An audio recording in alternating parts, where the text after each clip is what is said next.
جميع ذنوبنا وطبيب نفوسنا مولانا ومولى الثقلين جد الحسن والحسين أبي القاسم المصطفى محمد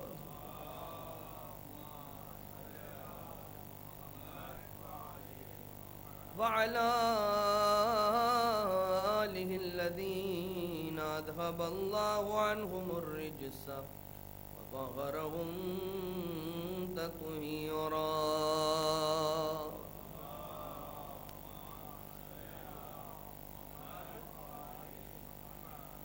لا سيما على الإمام المنتظر والحجة الثاني عشر واللعنة الدائمة على أعدائهم أجمعين من الأزل إلى قيام يوم الدين. أما بعد فقد قال رسول الله صلى الله عليه وآله وسلم حسين مني وأنا من الحسين صلوات.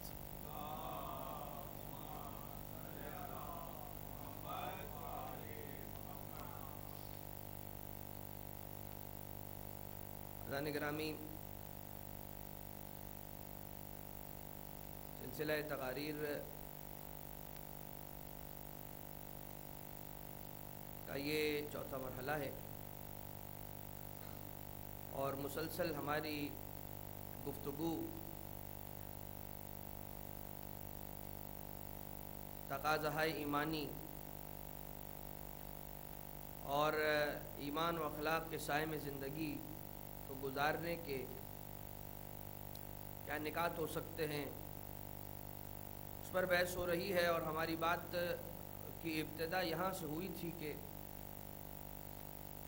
انسان اس راستے پر چلے کہ جس راستے کو خدا تعالی نے اپنے بندے کے لیے چنا ہے. وہ راستہ کہ جس راستے کو خدا تعالی نے باقاعدہ ڈیزائن کیا ہے، وہ راستہ کہ جس راستے کے لیے خدا تعالی نے ضمانت لی ہے، گارنٹی لی ہے کہ اگر اس راستے پر چلو گے تو پھر دیکھو کامیابی کا وعدہ میرا ہے، جنت میں جانے کا وعدہ میں کر رہا ہوں. اور اس سبیل کا، اس راستے کا نام دین اسلام ہے. اور مختلف ادوار میں خدا تعالیٰ نے اسی دین کا پرچار کرنے کے لیے، اسی دین کے قوانین کو پھیلانے کے لیے، اسی دین کا ابلاغ، اسی دین کے قوانین اور اس کی تعلیمات کی تبلیغ کے لیے اپنے ریپریزنٹیٹیوز کو بھیجا، اپنے نمائندوں کو بھیجا. اور وہ نمائندے ایسے تھے کہ جو پاک، پاکیزہ، طیب، طاہر، خالص، پرخلوص زندگی گزارنے والے، اپنے مقصد اور اپنے ہدف کو اپنے سامنے بالکل واضح، بالکل کلیئر دیکھنے والے، کہ جن کے دل میں کوئی شک و شبہ نہیں ہے. اور وہ بھی نہیں سکتا کہ جب خدا کے نمائندہ، خدا کی طرف سے معین شدہ ہادی ہے. اذن وہ سلسلہ کہ جو حضرت آدم علیہ السلام سے چلا، سلسلہ ہدایت، تمام انبیاء نے اپنے اپنے کارہائے رسالت کو، اپنی اپنی ذمہ داریوں کو ادا فرمایا. اور خاتم النبیین حضرت محمد مصطفیٰ صلی اللہ تعالی علیہ وآلہ وسلم تک آ کر مرحلہ رکا. خاتم النبیین ہے.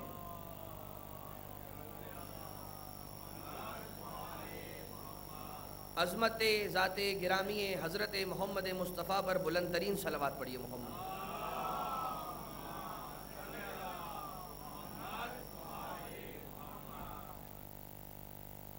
یہ سلسلہ خدا تعالیٰ کا ہدایت کا سلسلہ، وہ سلسلہ ہدایت مینز گائیڈنس، اور کس چیز کی ہدایت، کس چیز کی جانکاری؟ اسی راستے کی، صراط مستقیم، سیدھا راستہ۔ سیدھا راستہ اس لیے کہ بیان کر دیا جا چکا ہے، سیدھی سیدھی بات ہے، سب کے سامنے ہے، سیدھا راستہ۔ یا یہ کہہ لیجئے کہ سیدھا راستہ اس لیے کہ اس راستے میں کوئی ٹیڑھا پن نہیں ہے، اور جو شخص اس راستے سے ہٹ جائے پھر وہ گمراہ ہو جائے کرتا ہے۔ بہرحال رسول اکرم پر آ کر خاتم النبیین ہیں، مکمل ترین شریعت، محبوب ترین نبی کے ذریعے سے وہ شخصیت کے جو مخلوقات خداوندی میں سے بہترین مخلوق ہے، بہترین انسان ہے، بہترین نبی ہے، آخری نبی کے ذریعے سے سلسلہ نبوت کا اختتام ہوا، مگر سلسلہ ہدایت نہ رکا، سلسلہ ہدایت تب بھی چلتا رہا۔ انبیاء کے بعد سلسلہ امامت کا شروع ہو گیا، اور وہ موقع کہ جہاں پر نبوت اور امامت آ کے ملتی ہے، اس موقع کو اعلان غدیر کہا جاتا ہے، جہاں پر رسول اکرم نے 1.25 لاکھ افراد کے مجمع کے سامنے رسول اکرم نے آقا علی مرتضیٰ کو اٹھا اٹھا کر دکھایا اور بتلا دیا کہ دیکھو میرے بعد یہ میرا جانشین ہے، جس طرح سے تم میری بات مانتے تسلیم کرتے ہو اسی طرح سے تمہیں علی کی بات کو ماننا ہے۔ سلسلہ ہدایت نہ رکا، اور وہی تعلیمات کے جو اپنے اکمال، وہ دین کے جو کامل ہو گیا تھا، اسی دین کے نفاذ کی باری آ گئی اور اس کی حفاظت کی باری آ گئی اور اس کو آگے لے کر چلنے کی باری آ گئی۔ لہٰذا یہ جو سلسلہ ہدایت ہے آج بھی ہمارے اور آپ کے زمانے کے امام غیبت میں ہے کہ اگر حجت خدا سے دنیا خالی ہو تو پھر دنیا وجود نہیں رکھ سکتی، اور یہ فقط و فقط یہ حدیث فقط ہمارے ہاں نہیں ہے بلکہ عامت المسلمین کے یہاں بھی ہے کہ دنیا کبھی بھی، زمین کبھی بھی حجت خدا سے خالی نہیں رہ سکتی۔ اور اس کی وجہ کیا ہے کہ جو سبب خلقت دنیا ہے اسے حجت خدا کہا جاتا ہے۔ یہی وہ سبب ہے کہ جس کی وجہ سے خدا تعالیٰ نے دنیا کو خلق کیا، ان کی محبت میں دنیا کو خلق کیا گیا۔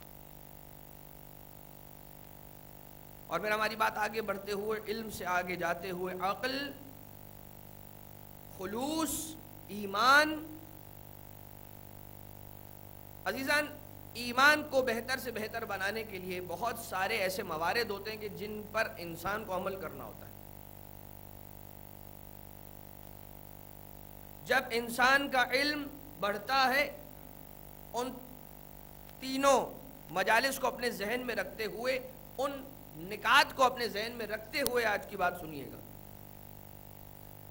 جب علم اپنے کمال کو پہنچتا ہے تو انسان عمل کرنے پر آمادہ ہو جاتا ہے، مگر اب بھی کچھ ایسی کوشنز، ایسی وارننگز اور ایسی باتیں ہیں کہ جن کو انسان ملحوظ خاطر رکھتے ہوئے عمل کرے۔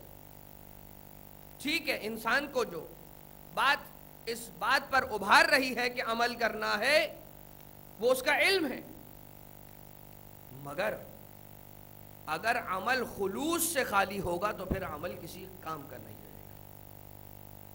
یہ نہ کہا جائے کہ کسی کام کا نہ رہے گا، ہبط ہو جائے گا، ایسا نہیں ہے، مگر وہ مقصد کہ جو اس عمل سے حاصل ہونا ہے وہ نہیں ہو پائے گا۔ اور اس خلوص کا مطلب کیا ہے؟ خالص، پاک۔ پاک کس کو کہتے ہیں؟ خالص کس کو کہتے ہیں؟ علم فقہ کے اندر پانی کی بحث ہے، مطہرات کے باب میں، وہاں پر یا یہ کہہ لیجئے کہ جب میت کو غسل دیا جاتا ہے تو کتنے قسم کے پانی سے غسل دیا جاتا ہے میت کو؟ بیری کا پانی، کافور کا پانی اور خالص پانی. خالص پانی وہ کہ جس میں پانی کے علاوہ کسی اور چیز کی آمیزش نہ ہو، وہ پانی کے جو صرف پانی ہو، کسی چیز کے ساتھ مل کر مکسچر نہ ہو، نہ شربت ہو، نہ چائے ہو، کوئی بھی ایسی چیز کہ جسے پانی نہ کہا جا سکے، مٹیالہ پانی نہ ہو، وغیرہ وغیرہ، مضاف پانی نہ ہو. خالص اس عمل کو کہا جاتا ہے کہ جس میں خدا کے لیے نیت انسان کی خالص ہو، عمل خالصتاً خدا کے لیے کیا جائے. کوئی بھی کام کرے انسان، چھوٹا کام یا بڑا کام، اور یہ بھی کہ وہ کام کے جسے وہ چھوٹا سمجھ رہا ہو وہ بھی، اور وہ کام کے جسے خود اپنے ذہن کے مطابق، اپنے ظرف کے مطابق بڑا سمجھ رہا ہو وہ بھی. ہر کام میں للہیت ہونا ضروری ہے.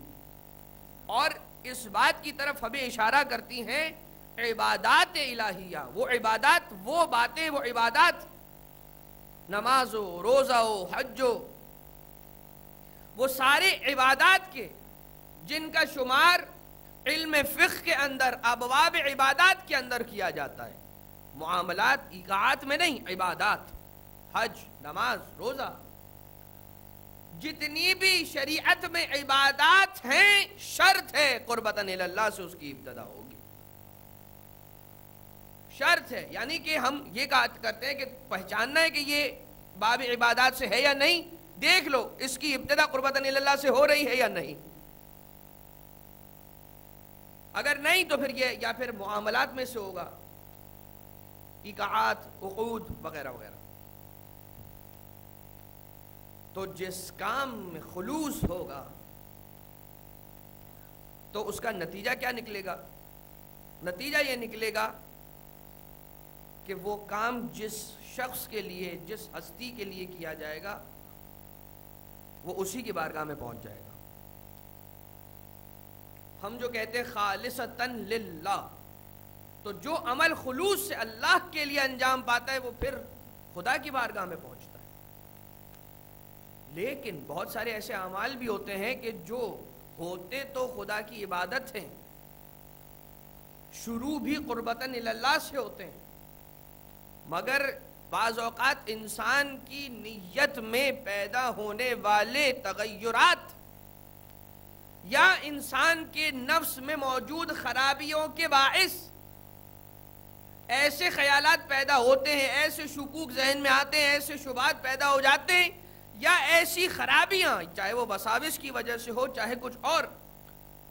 بعض اوقات انسان محسوس کرنے لگتا ہے کہ اگر میں بھرے مجمع میں نماز پڑھ رہا ہوں تو مجھے خیال رکھنا چاہیے تھوڑی سی میں سلو تو پڑھ لوں نماز. نہیں، جس انداز سے خالی کمرے کے اندر نماز پڑھتے ہو اسی انداز سے بھری مسجد میں نماز کو ادا کرنا، یہ خلوص ہے. اور ایک چھوٹا سا نقطہ، چھوٹا سا حاشیہ، فٹ نوٹ، جو یہ شخص جو شخص بھی یہ کہتا ہے کہ اگر میں مسجد میں آؤں تھوڑی سلو پڑھ لوں، اپنے عمل سے خود اپنے آپ کو بتلا رہا ہوتا ہے کہ دیکھو جب تم مسجد میں نہیں، گھر میں کسی کے سامنے نہیں ہوتے، اکیلے پڑھ رہے ہوتے ہو تو نماز تیز تیز پڑھ رہے ہوتے ہو. وہ گلٹ تمہارے دل میں ہے کہ جس کی وجہ سے تم مجبور ہو رہے ہو اپنے آپ کو چینج کرنے. ورنہ یہ خیال کیوں آتا؟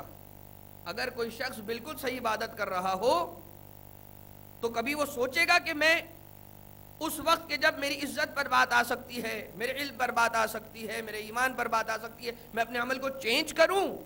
چینج کیوں کروں؟ کیونکہ میرے عمل میں خرابی ہے. اور شاید یہی وجہ ہوتی ہے بہت سی مرتبہ ممبر سے ایسی باتیں بیان کی جا رہی ہوتی ہیں کہ جو بالکل جنرلی بیان کی جا رہی ہوتی ہیں، کسی کو مد نظر رکھ کر نہیں بیان کی جا رہی ہوتی ہیں، چونکہ کتابوں میں موجود ہیں، چونکہ اہل بیت علیہم السلام نے تعلیمات فرمائی ہیں، چونکہ شریعت اسلامیہ میں وہ باتیں آئی ہیں، انہیں ممبر سے بیان کیا جاتا ہے. مگر محسوس ایسا ہوتا ہے کہ چند افراد ایسے ہیں کہ جن کو اس بات نے اثر انداز کیا ہے، چاہے پازیٹیولی چاہے نیگیٹیولی۔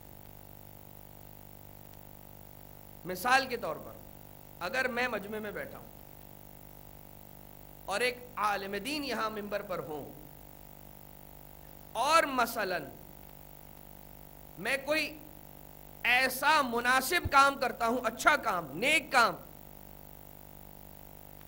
کہ جس کا اس اہل منبر کو، اس عالم کو نہیں پتا،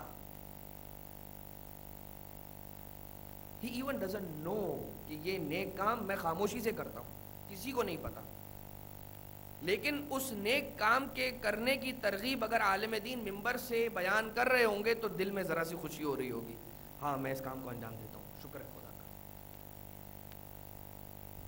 یعنی وہ بات ہٹ کر رہی ہے اسے، وہ بات اثر کر رہی ہے۔ اسی کے برعکس کر لیجئے، خدا نہ خواستہ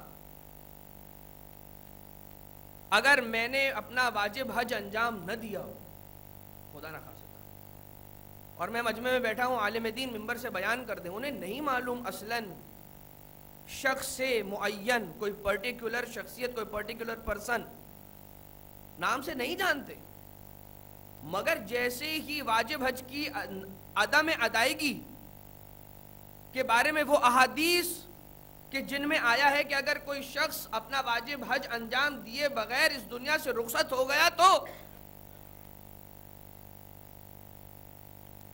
مجوسی کی موت، یہودی کی موت مرا، تو فوراً وہ کہ جس میں یہ برائی ہے اسے بری لگنے لگے گی بات، اسے اچانک سے ایک خاص فیلنگ اس کے دل میں پیدا ہونے لگے گی کہ ایسی بات کیوں؟ کیونکہ وہ بات جو اس کے لیے ہے وہ اس تک پہنچ رہی ہے۔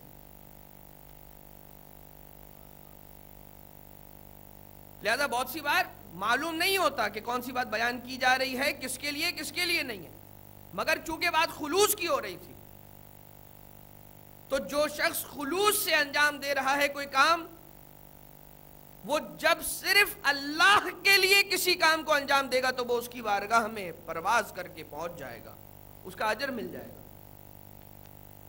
اور اگر خدا نہ خواستہ ریاکاری آ رہی ہے، جس طرح سے ایک مثال دی گئی، کوئی تیز نماز پڑھ رہا ہے، اگر اکیلے پڑھ رہا ہو اور مسجد میں آ رہا ہے، سلو پڑھ رہا ہے، خود اس کا یہ خیال، اس کا وہ گلٹ ہے کہ جو اسے آہستہ نماز پڑھنے پر زور دے رہا ہے مسجد میں آ کے، بیکاز ہی نوز کہ وہ تیز نماز پڑھتا ہے اور اسے سلو پڑھنی چاہیے۔ ٹھیک، تو اس کو اگر اس طرح سے سن لیجئے، ذرا سا تبدیل کر کے انداز، کہ لوگوں کے خوف سے نہیں، خدا کے حکم کو پورا کرنے کے لیے ہی انسان نیکیاں کر لے تو بہت ہو جائے گا۔ لوگوں کو خوش کرنے کے لیے نہیں، اپنے رب کو راضی کرنے کے لیے نیک اعمال انجام دیں، یہی بہت ہے۔ خلوص، خالصتاً للہ، للہیت۔ انسان، اچھا اس خلوص کا کمال کب آتا ہے؟ کب آتا ہے؟ ایک انسان جب اپنے جیب سے لائٹر نکالتا ہے، چونکہ جب بھی وہ یہ عمل انجام دیتا ہے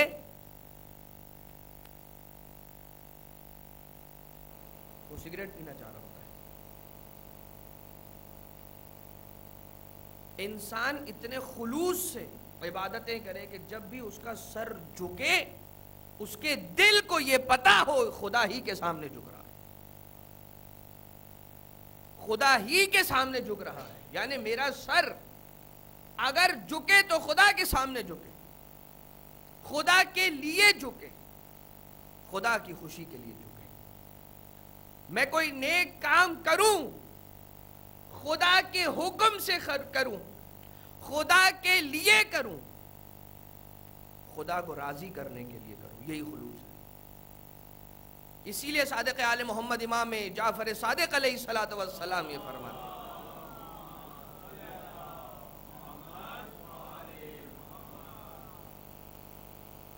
لا يصير العبد عبدا خالصا حتى يصير حتی یصیر المدح والذم عنده سوا. بیٹے امام کیا فرما رہے ہیں؟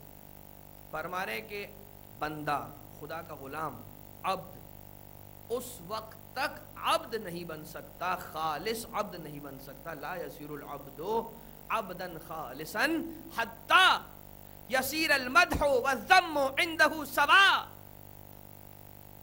بندہ خالص اس وقت تک نہیں بن سکتا کہ جب تک اس کی تعریف اور اس کی مذمت اس کی نظر میں برابر کی حیثیت رکھے.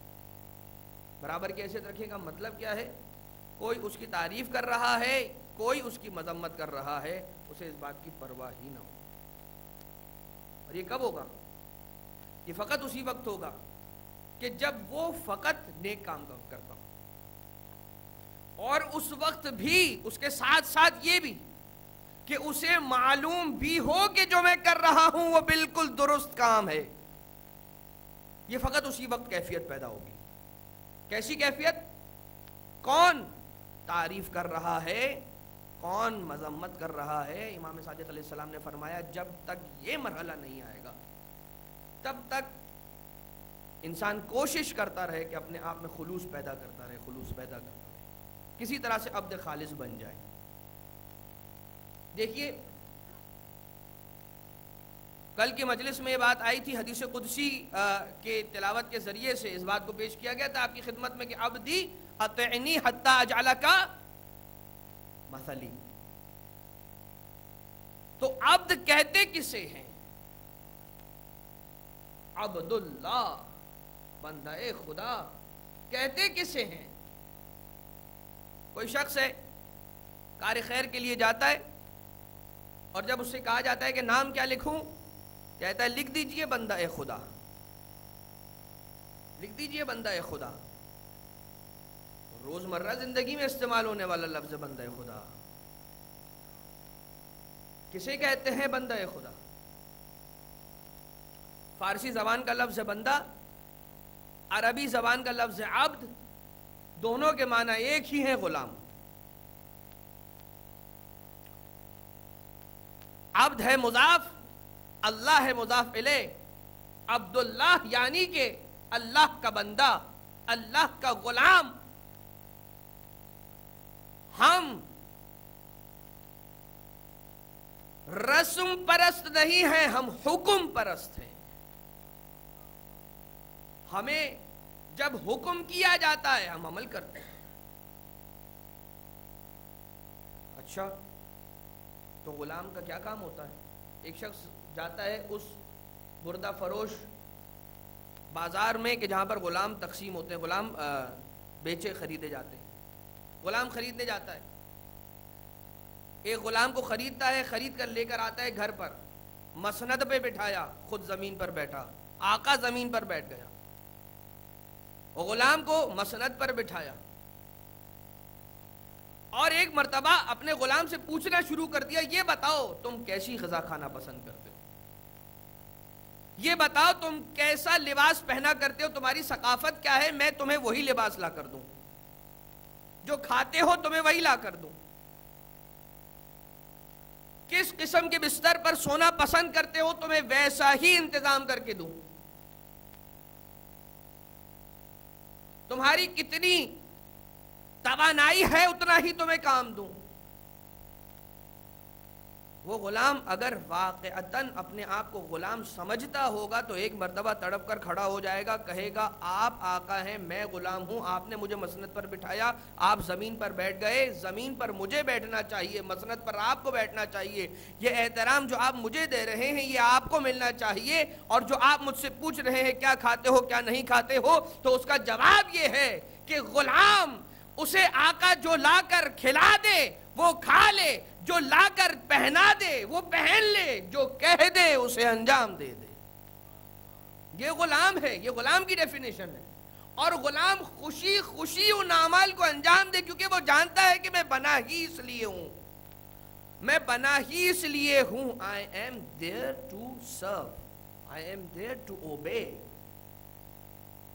میں غلام ہوں ہی اس بات پر کہ مجھے اطاعت کرنی ہے آقا کے حکم کی۔ اچھا کبھی کوئی ایسا غلام دیکھا ہے ہم نے کہ آقا کہہ رہا ہو ذرا یہ کام کر دینا اور وہ سوال کرے کیوں؟ مجھے تو نہیں سمجھ میں آ رہی ہے بات، آخر آپ نے یہ حکم مجھے کیوں دیا؟ میری عقل اس بات کو تسلیم نہیں کر رہی۔ تو پتہ چلا جو غلام ہوا کرتے ہیں وہ اپنے آپ کو آقا کے سامنے اس انداز سے سرنڈر کر دیا کرتے ہیں، حکم کا انتظار کرتے ہیں، اس کے بعد اس حکم کی تعمیل کیا کرتے ہیں، پوچھا نہیں کرتے کہ یہ کیوں۔ بس عزیزان محترم، جو غلام اور آقا کی مثال ہے ہماری اور خدا کی بھی وہی مثال ہے۔ ہم ہیں خدا کے بندے، ہم ہیں خدا کے غلام، وہ ہے ہمارا آقا، اس نے ہمیں پیدا کیا اور بہترین زندگی گزارنے کے وہ اصول بنا کر ہمیں دیے کہ جو واقعی میں بہترین اصول ہیں۔ اب ہمیں سوچنے کی ضرورت نہیں، وہ خدا کے جو حکیم ہو، وہ خدا کے جو علیم ہو، وہ خدا کے جو دانا ہو، وہ خدا کے جو اپنے بندوں کا اتنا خیال رکھتا ہو، 70 ماؤں کی مامتا رکھنے والا خدا، اب ہمیں سوال کرنے کی یوں بھی ضرورت نہیں، اور غلام ہوتے ہوئے بھی ہم خدا سے سوال نہیں کریں گے، فقط پوچھیں گے اے خدا، اے ہمارے آقا، کوئی حکم ہے تو بتائیے، اس پر عمل کریں۔ کہیں ایسا تو نہیں کہ کبھی زندگی کے کسی مرحلے پر آ کر ہم یہ خیال کرتے ہوں، خدا سے تو نہ کہتے ہوں مگر یہ خیال کرتے ہوں کہ اسلام کا یہ قانون سمجھ نہیں آتا، رسول کی یہ بات سمجھ نہیں آتی، رسول نے ایسا کیوں کہا ہوگا، زمانہ تو اتنا ایڈوانس ہو چکا ہے، یہ تعلیمات ابھی تک اتنی آؤٹ ڈیٹڈ کیوں ہیں، نعوذ باللہ من ذالک، اس میں کوئی امینڈمنٹس کیوں نہیں ہوتی، اس میں کوئی تبدیلی کیوں نہیں ہوتی، اس میں کوئی ایڈوانسمنٹ کیوں نہیں ہوتی۔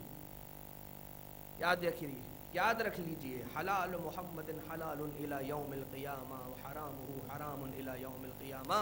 محمد مصطفیٰ صلی اللہ علیہ وآلہ وسلم کی شریعت میں موجود حلال قیامت تک حلال رہنے والا، اس شریعت میں موجود حرام قیامت تک حرام رہنے والا ہے، اسے تبدیل نہیں کیا جا سکتا، یہ مستمر شریعت ہے۔ تو بات یہ تھی کہ خلوص کو انسان اپنے اندر پیدا کرے، خالص ہوگا عمل تو پھر بارگاہ الہی میں پہنچے گا۔ اور کہا یہ جاتا ہے کہ میرا بندہ جس کے لیے جو عمل انجام دیتا ہے پھر اپنے اس عمل کی جزا بھی اسی سے پاتا ہے۔ کہیں ایسا نہ ہو کہ کسی اور کو دکھانے کے لیے، خود نمائی کے لیے،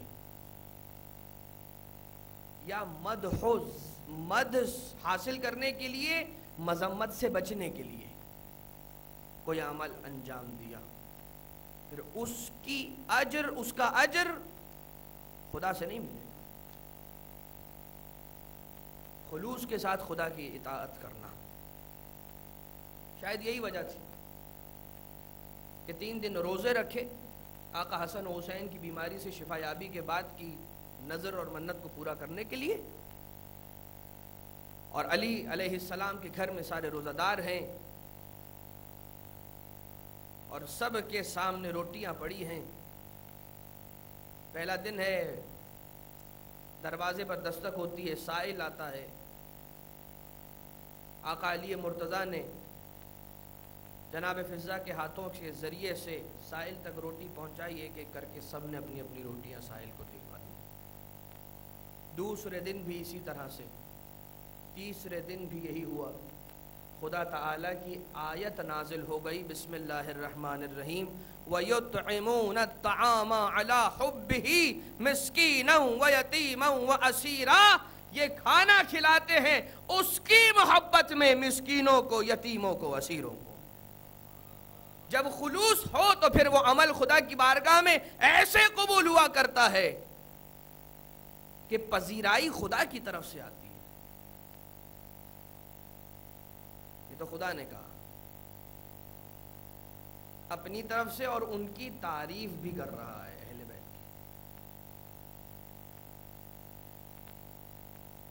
لا یریدون منکم جزاء ولا شکورا، نہ ہمیں تم سے اس نیکی کے بابت کوئی شکر گزاری چاہیے،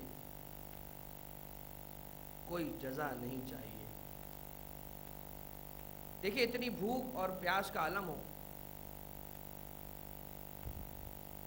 اور جب اس انداز سے اپنی غذا دے دی جائے خدا کی راہ میں، یہ کمال خلوص، یہ کمال خلوص۔ اور جانتے بھی ہیں کہ وہ خدا دیکھ رہا ہے۔ یہ ہو نہیں سکتا کہ جو اپنے بندے کو اس حالت میں دیکھے۔ کتنی اذیت کا مرحلہ ہے، اتنی بھوک کے باوجود بھی سائل کو خالی نہیں لوٹاتے ہیں، سائل کو خالی نہیں لوٹاتے، اسے دے کر اس کے ہاتھ بھرتے ہیں، اس کی جھولی بھرتے ہیں۔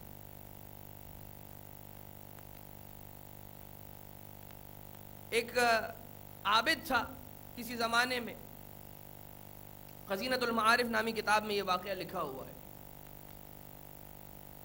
اور اس عابد نے دیکھا کہ اس کے شہر میں ایک درخت ہے کہ جس درخت کی چند افراد پوجا کر رہے ہیں، اس کی عبادت کر رہے ہیں۔ ایک مرتبہ غضب میں آتا ہے اور گھر جاتا ہے، گھر سے کلہاڑی کو اٹھاتا ہے اور چلتا ہے اس درخت کو کاٹنے کے لیے،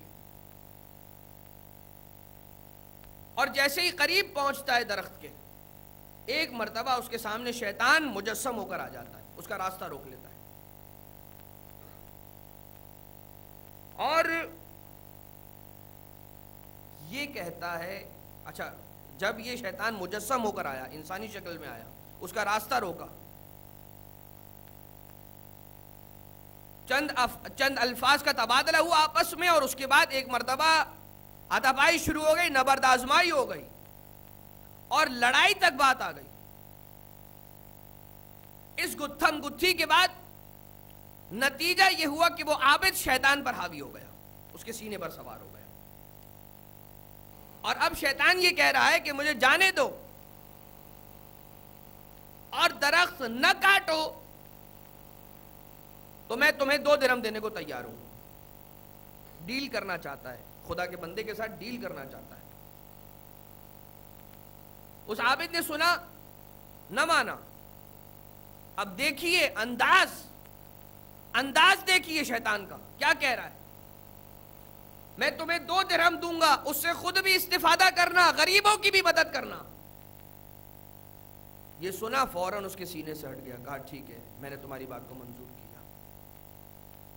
بابا دیکھو کہ وہ شیطان ہے، اگر کوئی ایسا کلمہ کہہ رہا ہے کہ جو تمہیں لگ رہا ہے کہ حق ہے، وہ حق نہیں ہے، ارادہ اس سے باطل کا کیا جا رہا ہے۔ غریب کی مدد باطل پیسے سے، غریب کی مدد حرام مال سے کس کام کی، کس کھاتے میں؟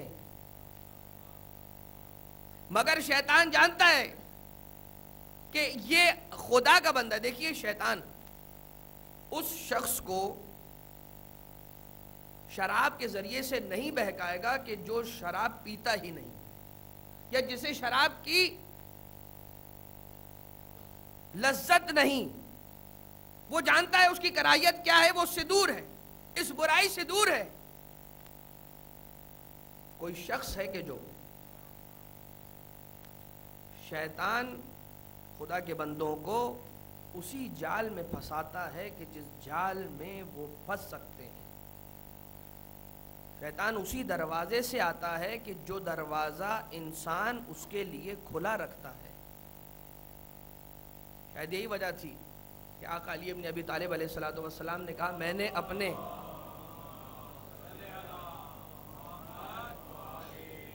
نے اپنے دل کے دروازوں کو شیطان پر بند کر دیا ہے، اب اس دل میں خدا کے علاوہ اور کوئی ذات نہیں سما سکتی۔ کیا کریں مولانا، یہ جو موسیقی ہے اتنا ہمیں اٹریکٹ کرتی ہے اپنی طرف، ہم نہیں بچ پاتے۔ خدا ہم تمام کی حفاظت فرمائے۔ واقعتاً شیطان اسی راستے سے آتا ہے کہ جس راستے سے وہ جانتا ہے کہ میں اپنے اس شکار کو رام کر لوں گا، اور اس نے یہ کہا کہ میں تمہیں یہ 2 درہم دوں گا، تم خود بھی استفادہ کرنا، غریبوں کو بھی دینا۔ اور یہاں پر آ کر وہ ہار مان گیا، کھڑا ہو جاتا ہے، ہٹ جاتا ہے۔ گھر پلٹا، گھر آنے کے بعد 2 راتیں ایسی تھیں یا 2 صبح ایسی تھیں کہ اس کے تکیے کے پاس 2 درہم آ جایا کرتے تھے۔ جب وہ صبح اٹھتا تھا 2 درہم اسے مل جایا کرتے تھے۔ تیسرے دن درہم آنا بند۔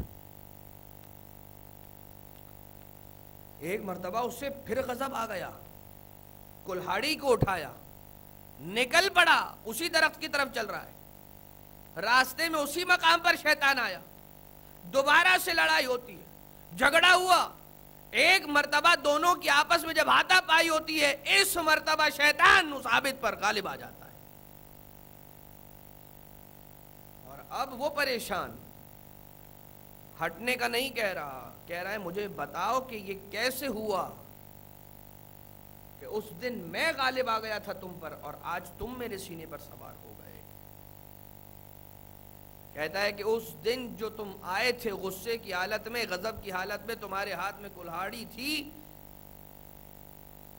وہ غصہ تمہیں خلوص خالصتاً خدا کے لیے آیا تھا کہ غیر اللہ کی عبادت ہو رہی تھی اور تم نے کلہاڑی کو اٹھایا تھا۔ آج تمہیں غصہ اس بات پر آیا ہے کہ مجھے 2 درہم کیوں نہیں ملے اور تم نے کلہاڑی کو اٹھایا۔ وہ للہیت ختم ہو گئی، وہ خلوص ختم ہو گیا۔ تم نے خود مجھے موقع فراہم کیا کہ میں تم پر غالب آ جاؤں، ورنہ جب تم خدا کے لیے کوئی کام کرنے چلے تھے اور میں تمہارے راستے میں آیا تھا تو یاد کرو تم ہی تھے، تم مجھ پر غالب آ گئے تھے، میرے سینے پر بیٹھ گئے تھے۔ اور سورہ حشر کی آیتیں ہیں، اس میں شیطان خود یہ بیان کر رہا ہے، وہ کہہ رہا ہے کہ جب قیامت کا میدان ہوگا اور خدا کے بندے جب ان سے حساب و کتاب کیا جا رہا ہوگا اور ان کے نامہ اعمال میں گناہ لکھے ہوئے ہوں گے، اور جب وہ شخص کہیں گے کہ اے خدا میری کیا غلطی ہے، میرا کیا قصور ہے، مجھے تو شیطان نے بہکا دیا تھا، تو شیطان وہ جملے کے جو میدان حشر میں کہنے والا ہے وہ سورے میں لکھے ہوئے ہیں۔ کہا تھا، کہہ رہا ہے کہ میں نے تو فقط اسے، اپنے الفاظ میں کہہ رہا ہوں، ایک آئیڈیا دیا تھا، اسے ایک ترکیب سکھائی تھی، اس پر عمل تو خود اس نے کیا ہے۔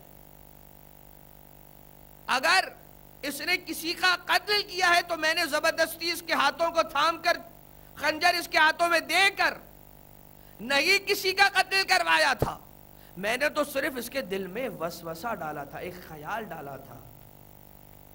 عمل تو اس نے انجام دیا، گناہ تو اس نے خود اپنے ہاتھوں سے، اپنی زبان سے، اپنے آنکھوں سے، اپنے کانوں سے کیا۔ وہ انی اخاف اللہ رب العالمین کہہ رہے یا میں تو خدا سے ڈرنے والا ہوں کہ جو رب العالمین ہے۔ اللہ، شیطان کہہ رہا ہے، دیکھ رہے ہیں؟ بڑی عجیب بات ہے کہ سورہ یاسین کی آیت میں الم عہد الیکم یا بنی آدم اللہ تعبدوا الشیطان انہ لکم عدو مبین کی آیت پڑھتے پڑھتے پڑھتے اتنا عرصہ گزر گیا مگر ہم نے اس بات کو نہیں سمجھا کہ شیطان ہمارا کھلا ہوا دشمن ہے۔ کیا ہم نے تم سے یہ عہد نہیں لیا تھا الم عہد الیکم یا بنی آدم اللہ تعبدوا الشیطان؟ کیا ہم نے تم سے یہ عہد نہیں لیا تھا اے بنی آدم کہ تم شیطان کی پیروی نہیں کرو گے؟ انہو لکم عدو مبین، کہ وہ تمہارا کھلا دشمن ہے۔ اس کے باوجود سخاوت، خلوص، خدا کی راہ میں نیکیاں انجام دینا، مگر خلوص کے ساتھ یہ در اہل بیت سے سیکھنا ہوگا۔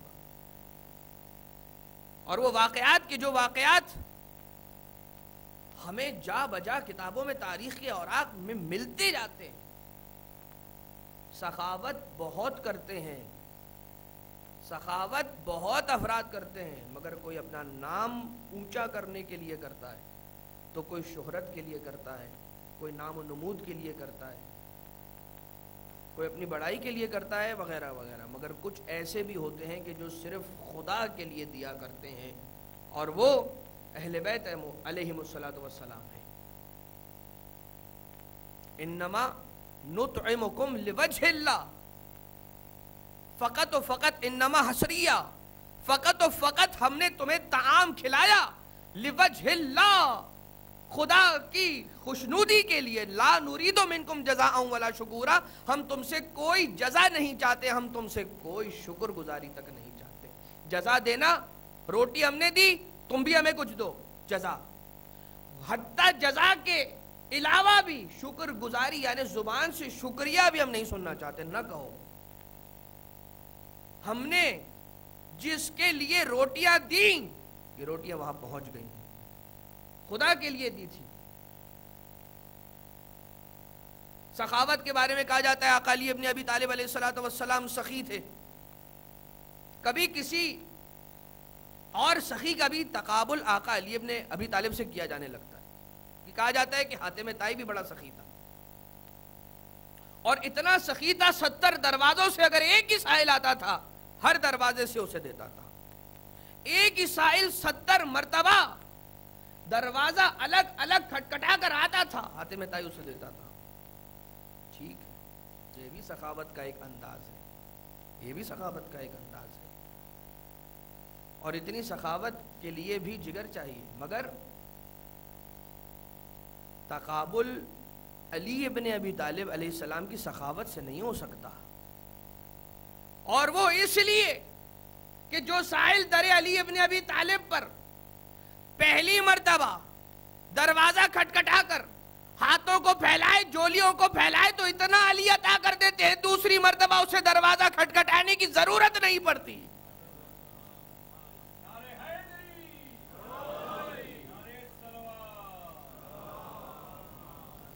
علی اسے اتنا دے دیتے ہیں علیہ السلام، اتنا دے دیتے ہیں علیہ السلام کہ پھر دوسری مرتبہ دروازہ کھٹکھٹانا نہیں پڑتا۔ یہ خلوص نہیں ہے تو اور کیا ہے، کہ اس کی ضرورت کو جانتے ہیں اور اس کو عطا کرتے ہیں۔ چاہے مسلح عبادت پر ہو، چاہے جنگ کا میدان ہو، خلوص دیکھیے، ایمان کا کمال دیکھیے علی ابن ابی طالب علیہ السلام۔ جنگ میں ہے، آنے والے نے وہ دشمن کے، جس دشمن کے سامنے علی تلوار چلا رہے ہیں خدمت اسلام کرتے ہوئے، اسی دشمن نے ایک مرتبہ علی ابن ابی طالب علیہ السلام سے کہا، یا علی یہ تلوار آپ مجھے دے دیجئے، کیونکہ آپ کو تو اس وقت تک زیر نہیں کیا جا سکتا کہ جب تک ذوالفقار آپ کے ہاتھوں میں ہے، اس وقت تک آپ کو زیر نہیں کیا جا سکتا کہ جب تک آپ کے ہاتھوں میں ذوالفقار ہے، یہ تلوار مجھے دے دیجئے، اس کے بعد آپ دیکھیے کہ کیا ہوتا ہے۔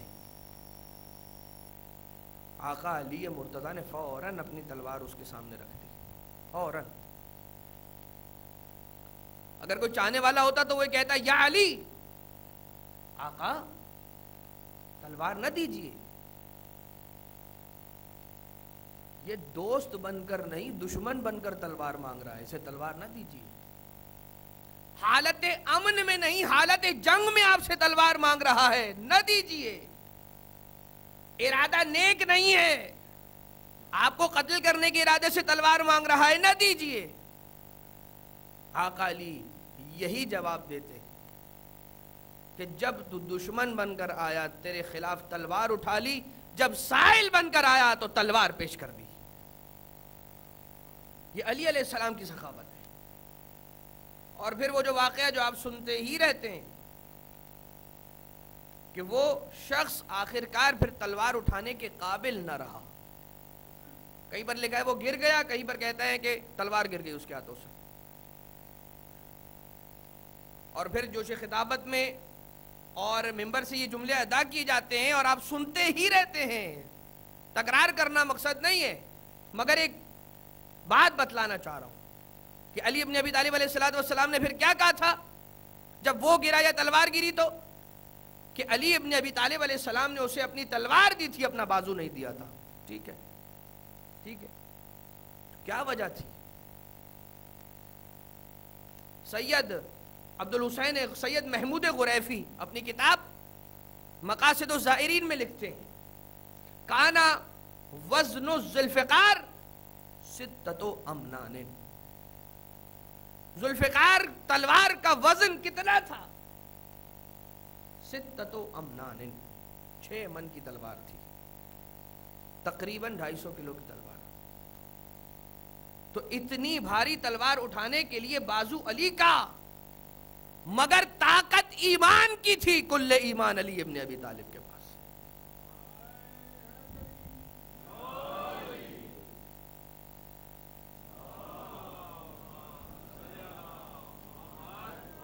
تو کبھی یہ کہا جاتا ہے کہ فضائل علی سمجھ میں نہیں آتے، اس لیے سمجھ میں نہیں آتے قوت انسانی کے ذریعے سے سمجھنے کی کوشش کی جاتی ہے، قوت ایمانی سے سمجھنے کی کوشش کرو۔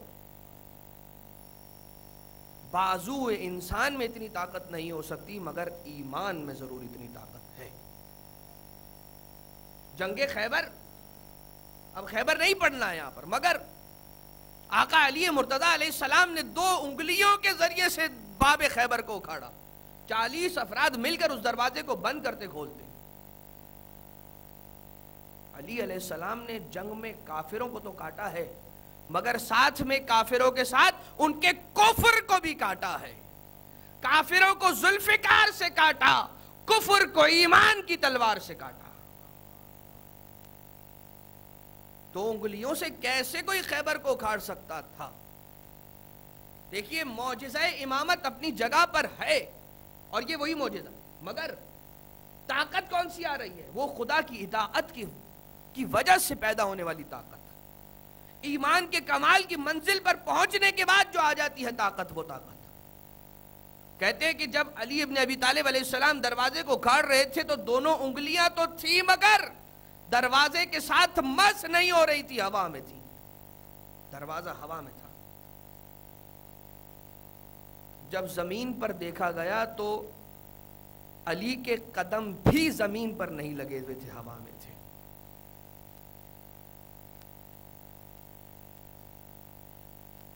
یہ ایمان ہی کی تو طاقت تھی، یہ خدا تعالی کی اطاعت ہی کی وجہ سے تو پیدا ہونے والی طاقت تھی۔ کہا جاتا ہے کہ ایک شخص نے رسول اکرم صلی اللہ علیہ وآلہ وسلم کے سامنے یہ بیان کیا،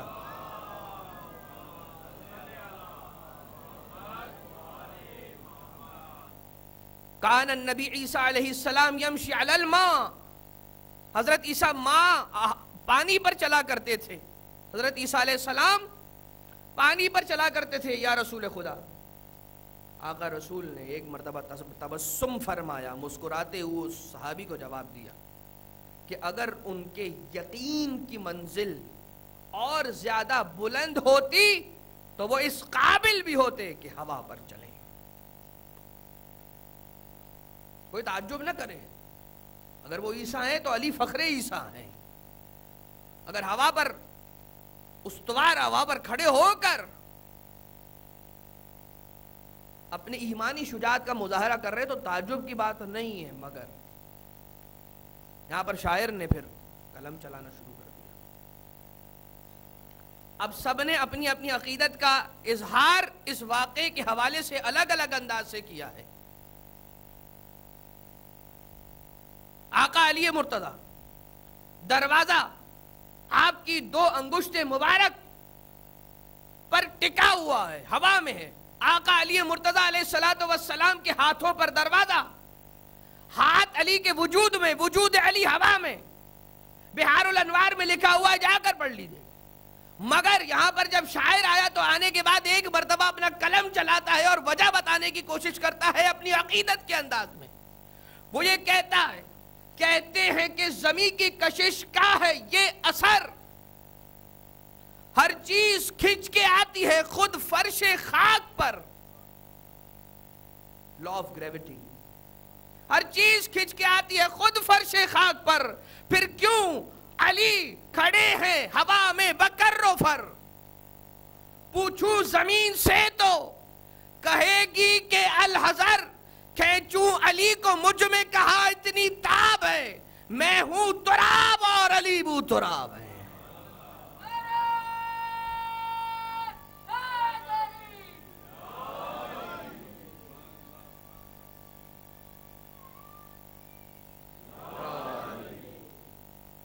یہ ایمان کی طاقت ہے، یہ للہیت کی طاقت ہے، یہ خلوص کی طاقت ہے، یہ معراج ایک کمال ایمانی ہے، یہ یقین کی منزل ہے۔ دیکھیں یقین کی منزل پر انسان کیسے پہنچتا ہے؟ کسی شخص کو کہہ دیجئے جا کر آگ میں ہاتھ ڈال دو، کبھی ڈالے گا؟ نہیں۔ کیوں؟ میں جانتا ہوں وہ مجھے جلا دے گی، جانتا ہوں، یعنی علم ہے۔ جب یہی علم اپنے کمال کو پہنچتا ہے یقین کہلاتا ہے۔ کوئی شخص کوڑا کرکٹ اٹھا کر نہیں کھاتا، اس اعتبار سے ہم سب منزل یقین پر فائز ہیں کہ کوڑا کرکٹ تھوڑی کھانے کی چیز ہے، آگ میں ہاتھ تھوڑی ڈالا جاتا ہے۔ جس دن انسان یہ کہہ لے، سمجھ لے، مان لے، اس پر عمل پیرا ہو جائے، گناہ کوئی کرنے کی چیز ہے، سمجھ لے منزل یقین پر آ گیا۔ خدا کی معصیت کوئی کرنے والی بات ہے، منزل یقین پر آ گیا۔ اور اطاعت ایسی، دیکھیے خدا نے کہا ہم نے مانا، نبی نے کہا ہم نے مانا، امام نے کہا ہم نے مانا، مجتہد نے کہا ہم نے مانا۔ 11ویں امام کی وہ حدیث ہے کہ جو انشاءاللہ آنے والے دنوں میں اسے بیان کیا جائے گا، جب چند عرائض تقلید کے حوالے سے بیان کیے جائیں گے تو 11ویں امام حسن عسکری علیہ السلام کی حدیث کو پیش کیا جائے گا۔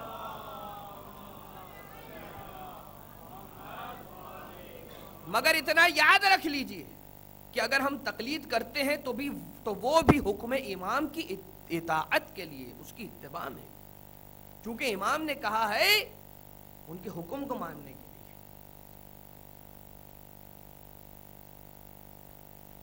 لہذا انسان خلوص کو پیدا کرے، اس در پر آئے، جو چاہیے اس در سے ملتا ہے۔ جب ہمیں اپنی کوئی مراد حاصل کرنی ہوتی ہے، واسطہ باب الہوائی جب الفضل العباس کا دیتے ہوئے نظر آتے ہیں یا کاشف الکرب پڑھتے ہیں۔ کسی مشکل میں آ کر رکتے ہیں تو حلال مشاکل نجف اشرف کی طرف علی ابن ابی طالب کو پکارتے ہیں اور کہتے ہیں یا علی ہماری عرضی خدا کی بارگاہ میں پہنچا دیجیے کہ آپ کا بڑا مقام، آپ کی بڑی شان ہے، آپ کی بڑی جاہ و منزلت ہے خدا کے یہاں، ہماری کوئی حیثیت نہیں ہے، ہماری تو دعا سینے میں ہی دب کر رہ جاتی ہے، میری دعا پرواز نہیں کرتی۔ دعائے کمیل کے جملے اللہم اغفر لی الذنوب التی تحبس الدعا، اے خدا میرے ان گناہوں سے مغفرت فرما کہ جو میری دعا کو تجھ تک پہنچنے سے روک دیتے ہیں، محبوس کر دیتے ہیں، اسے بند کر دیتے ہیں، روک دیتے ہیں۔ اللہم اغفر لی الذنوب التی تنزل البلاء، اے خدا ان گناہوں سے مجھے ان گناہوں کی مغفرت فرما، میرے وہ گناہ معاف کر دے کہ جو بلائیں نازل کرتے ہیں۔ اب مجھے یہ فکر کرنے کی ضرورت نہیں ہے کہ کس نے کچھ ایسا کروایا کہ جس کی وجہ سے مجھ پر بلا آئی، میں خود اپنے گریبان میں دیکھ لوں، جھانک لوں، مجھے پتہ چل جائے گا کہ خود میرے اعمال ایسے تھے کہ یہ بلا میرے گھر پر آئی۔ مگر عزیزان محترم، ہمیں ایک ایسا گھر بھی نظر آتا ہے کہ جس کی کوئی خطا نہیں تھی، پھر بھی اسے بلاؤں اور مصیبتوں کا سامنا کرنا پڑا۔ ایک ایسا گھر ہمیں نظر آتا ہے، اور اس گھر کی مصیبت ایسی ہے جس گھر سے کبھی کوئی خالی ہاتھ نہیں جاتا تھا، اسی کے گھر کے دروازے کو آ کر جلا دیا۔ ابھی رسول اکرم کو گئے دنیا سے 3 دن بھی نہ ہوئے تھے۔ عزیزو، ہم کافی دنوں سے جناب سیدہ کو پرسہ پیش کر رہے ہیں ان کے بیٹے مظلوم حسین کا، آئیے آج جناب سیدہ کا پرسہ پیش کریں زمانے کے امام کی خدمت میں۔ ہاں 3 دن بھی نہ ہوئے تھے. دیکھیے عرب میں بھی یہ دستور تو تھا اس وقت کہ 3 دن تک جب جس گھر میں وفات ہو جایا کرتی تھی تو پھر چولہا نہیں جلا کرتا تھا, وہاں پر آگ روشن نہیں کی جاتی تھی, کچھ پکایا نہیں جاتا تھا, بلکہ پڑوسی اور اعزاء اقربا اپنے گھر سے غذا لے جایا کرتے تھے, پرسہ بھی پیش کیا کرتے تھے اور غذا کا بھی انتظام کیا کرتے تھے. اس گھر میں چولہا نہیں جلتا تھا, مگر ہاں عزیزو مدینہ منورہ کا وہ گھر کہ جس گھر کے دروازے کے سامنے کھڑے ہو کر رسول یہ کہا کرتے تھے السلام علیکم یا اہل بیت النبوہ ومعدن الرسالہ ومختلف الملائکہ, اسی دروازے پر یہ امت آگ لے کر آئی. مگر عزیزان محترم عجیب بات یہ تھی, ابھی رسول کی وفات کو 3 دن نہ گزرے تھے, ایک مرتبہ اہل مدینہ نے اسی گھر سے دھواں اٹھتا ہوا دیکھا. پریشانی کے عالم میں جب اس گھر کے سامنے پہنچتے ہیں, کیا دیکھا؟ اس گھر کا چولہا تو نہ جلا تھا, اس گھر کے دروازے کو آگ لگا دی گئی تھی, اس گھر کے دروازے کو آگ لگائی گئی تھی. ہاں عزیزان محترم در زہرا جل رہا تھا. آنے والوں نے جب آگ لے کر در زہرا کے سامنے یہ پکارنا شروع کیا, دروازے کو کھولو, علی ابن ابی طالب کو ہمارے حوالے کر دو ورنہ ہم اس گھر کو آگ لگا دیں گے. جناب سیدہ پشت دروازہ پر کھڑی ہو کر کہتی ہے آنے والوں حیا کرو کہ اس گھر میں حسن و حسین بھی رہتے ہیں. آنے والوں نے یہ کہا اگر ہوتے ہو تو ہوتے رہیں, ہم اس گھر کو آگ لگا دیں گے. دروازہ جلایا, جناب سیدہ ایک مرتبہ اپنے پردے کی حفاظت کے لیے دروازے سے ٹیک لگا کر کھڑی ہوتی ہیں. ایک ملعون نے آگے بڑھ کر دروازے کو اندر کی جانب دھکیلا, دروازہ دیوار, ارے جناب سیدہ در و دیوار کے درمیان پس کر رہ جاتی ہے. وہ قیل کے جو دروازے میں موجود تھی شکم سیدہ میں پیوست ہو جاتی ہے. مورخین نے یہ لکھا اگر آنے والوں کا شور نہ ہوتا تو زہرا کی ٹوٹتی پسلیوں کی آواز بھی سنی جاتی. ارے علی کے گلے میں رسن کو باندھا گیا, یا فضت و خزیلی, اے فضہ آ کر سنبھال, فاطمہ کا محسن شہید ہو گیا. مگر میں ہاتھوں کو جوڑ کر کہوں گا اے سیدہ عالمیان, آپ پر بڑی مصیبت پڑ گئی, آپ پر مصائب کے پہاڑ کو اس طرح توڑا گیا کہ آپ صبت علیہ مصائب اللہ والنہا صبت علی الایام سرنا لیالیا کا مرثیہ پڑھنے پر مجبور ہو گئی. مگر کچھ سال ہی گزرے تھے, کربلا کے بن میں آپ کے بیٹے, آپ کی بیٹیاں, نواسے نواسیاں, پوتے پوتیاں, سارے کے سارے اس انداز سے لے کر آتے ہیں. علماء نے بیان کیا شہادت سیدہ, شہادت حسین کی مماثلتوں اور مشابہتوں کو. یہاں مدینہ میں در زہرا جلایا گیا, وہاں کربلا میں حسین کے خیموں کو جلایا گیا, یہاں فاطمہ زہرا کا محسن شہید ہوا, وہاں حسین کے ہاتھوں میں 6 مہینے کا اصغار.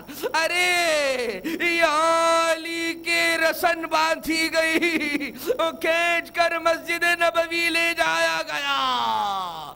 تو کربلا میں بیبیوں کے گلوں میں رسن کو باندھا گیا. کبھی کربلا سے کوفہ, کوفہ سے شام.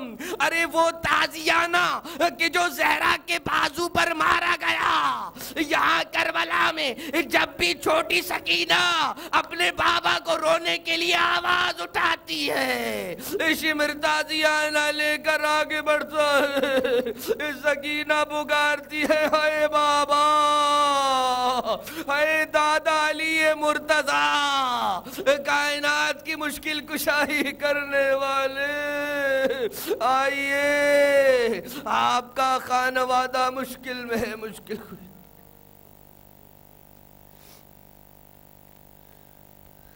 سَيَعْلَمُ الَّذِينَ ظَلَمُوا أَيَّ مُنْقَلِبٍ يَنْقَلِبُونَ أَلَا وَلَعْنَةُ اللَّهِ عَلَى الْقَوْمِ الظَّالِمِينَ. بار الہ تجھے واسطہ محمد و آل محمد کا ہمارے اس قلیل سے توسل کو اپنی بارگاہ سے مقبول و منظور فرما. بار الہ تمام مریضوں کو شفا یابی عنایت فرما. اے خدا ہمارے جسمانی مرض اور ہماری روحانی امراض سے بھی ہمیں شفا یابی عنایت فرما. رزق و روزگار کے مسائل میں گرفتار مومنین کو جلد برسر روزگار فرما. اے خدا حلال رزق کمانے کی ہم سب کو توفیق عنایت فرما. بار الہ تجھے واسطہ محمد و آل محمد کا ہمیں اس راہ پر گامزن رکھ کہ جو تیرا راستہ ہے. امام زمانہ علیہ السلام کے قلب نازنین کو ہم سب سے راضی و خوشنود فرما. امام زمانہ کے لشکریوں میں ہم سب کو شمار فرما. اپنے گھروں کے ماحول امام زمانہ کے تعلیمات کے مطابق ڈھالنے کی ہم سب کو توفیق عنایت فرما. ایک سورہ فاتحہ کی التماس ہے. سید غلام عباس ابن سید عابد علی، مرحومہ شمیم زہرا بنت وحید حسن کاظمی، مرحومہ رومانہ خاتون بنت محمد یوسف نقوی. ایک سورہ فاتحہ کی التماس. رحم اللہ من قرأ الفاتحہ. بسم اللہ الرحمن الرحیم. الحمدللہ رب العالمین الرحمن الرحیم مالک یوم الدین. ایاک نعبد و ایاک نستعین. اہدنا الصراط المستقیم صراط الذین انعمت علیہم غیر المغضوب علیہم ولا الضالین. بسم اللہ الرحمن الرحیم. قل هو اللہ احد اللہ الصمد لم یلد ولم یولد ولم یکن له کفوا احد. بسم اللہ الرحمن الرحیم. قل هو اللہ احد اللہ الصمد لم یلد ولم یولد ولم یکن له کفوا احد. بسم اللہ الرحمن الرحیم. قل هو اللہ احد اللہ الصمد لم یلد ولم یولد ولم یکن له کفوا احد. دعائے صحت کی التماس ہے. کراچی سے تعلق رکھنے والی ایک مومنہ بیمار ہیں. ایک اور مومنہ مرض دل میں گرفتار ہیں، شدید علیل ہیں، ہندوستان سے ان کا تعلق ہے.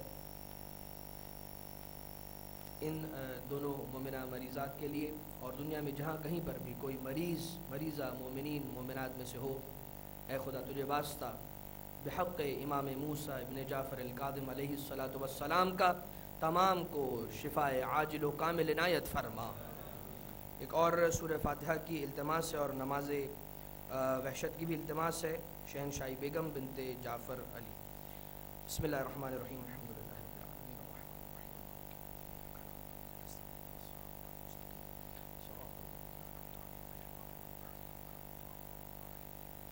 اللهم اغفر للمؤمنين والمؤمنات والمسلمين والمسلمات الأحياء منهم والأموات.